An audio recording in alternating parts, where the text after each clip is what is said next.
Last summer, I was out in my backyard doing a small campfire with my kids, just sitting back, watching the stars, and roasting some s'mores and hot dogs.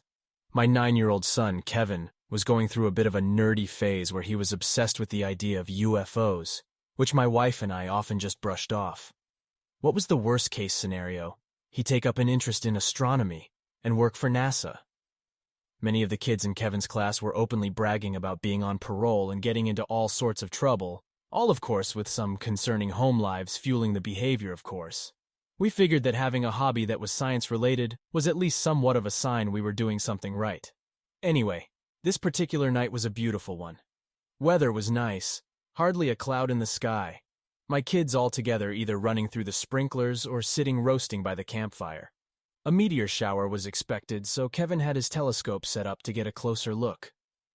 As the night went on, he would occasionally trip over himself trying to get to his telescope because he believed he saw something moving in the sky.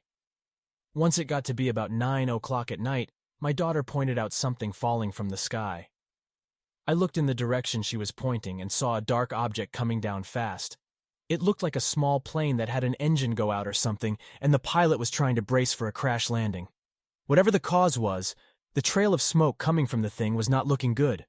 I watched as it came down behind some small hills in the distance and thought I heard a crash. My kids heard it too.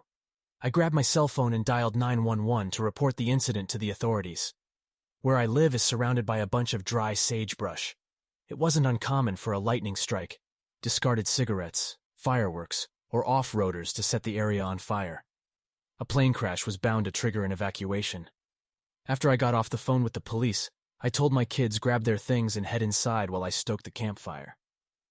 After a few minutes, I heard sirens heading into the direction where I saw the plane go down and hoped for the best.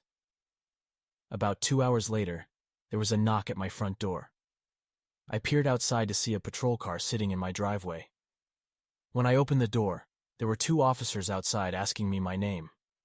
Naturally, I asked if there was a problem, to which they said they weren't sure yet. Apparently, I was not the only one who reported the possible crash. Some neighbors on my street and a few others in town saw it too. But when the police went to look, there was no sign of any crash whatsoever.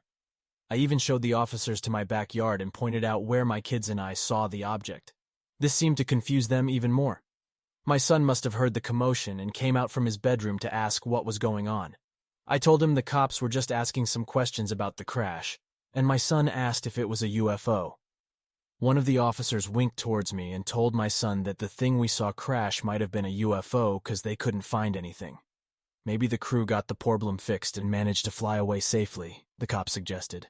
My son's eyes lit up like it was Christmas. After a quick conversation, the officer gave my son his card and asked him to give him a call if he ever saw anything weird again. In Kevin's head, he may as well been given a special assignment from the president himself. About a month went by before Calvin gave my poor wife a heart attack, as he busted out of his room screaming, "Daddy, the UFO was back!" He handed me his laptop, and sure enough, someone reported a black diamond UFO flying above them the next town over. My son swore up and down based on the report he found that it could have been the same thing we saw. I honestly didn't know what to say.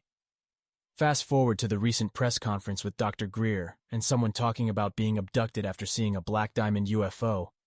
My son was hyped up as ever. Needless to say, I begged him to leave the part about the abduction out if he ever told his mother. That boy's already added a few gray hairs as is.